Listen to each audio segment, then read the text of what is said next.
Hey, thanks for checking out The Solid Verbal. Now would be a great time to subscribe to the channel for college football content all off season long. Georgia's over-under is 11.5 wins. One of the categories that you and I called out here when we were trying to put all this together is which SEC team, which any conference team as we go through all of them, has the easiest schedule. You can make a really strong case that the defending back-to-back national champions have the easiest schedule. They will face nary a challenge, Dan, in the first 8 weeks of the season.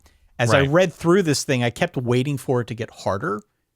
And it's kind of amazing because it never really does. Not when you're starting from a point like where Georgia is starting from, where they've got all the talent in the world. Of course, there's some turnover, new quarterback. There are things that Kirby Smart needs to address. But beyond that, beyond sort of that high-level vantage point on this looks easy in Georgia terms, you've got obviously the Florida game.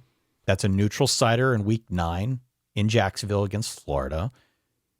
You've got Mizzou at home. You've got Ole Miss on the road. You've got Tennessee on the road in week 12, which is probably the toughest game on this thing. And then they close out with clean old-fashioned hate, another rivalry game against Georgia Tech. But no real traps that jump out to me. And I think a really good way to start this season at home against UT Martin and Ball State, to break in a new quarterback, to work out any kinks that they might have from some of the turnover that they've had to endure. This seems like another really good setup here for the Georgia Bulldogs to make another run at this thing. Yeah, this is a sort of capital I if, right? Like if Auburn is pretty good, okay, then that changes the tenor of what we think this schedule looks like, right? If Florida's pretty good, they both get the bye. It's hard to construct that, competent scaffolding right now for Florida's offense. We'll see.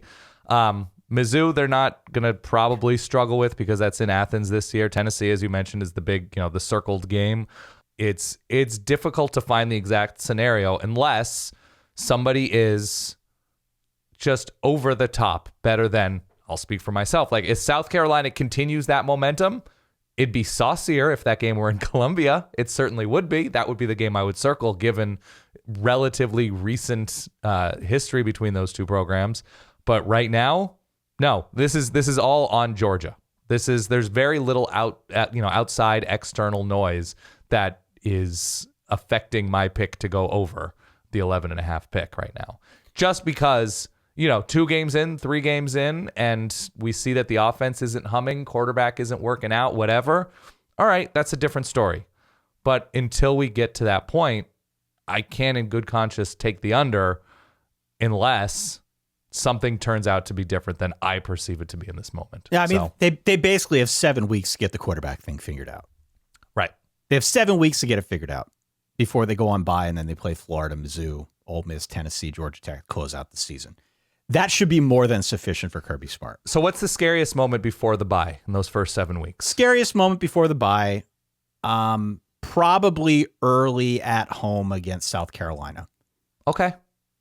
Because South Carolina feels like the ultimate wild card. We'll talk about them here momentarily. South Carolina feels like a big-time wild card to me. I'm not so concerned about Auburn. I know that's a rivalry game. But Auburn, I think, is going to need more time to get their roster figured out.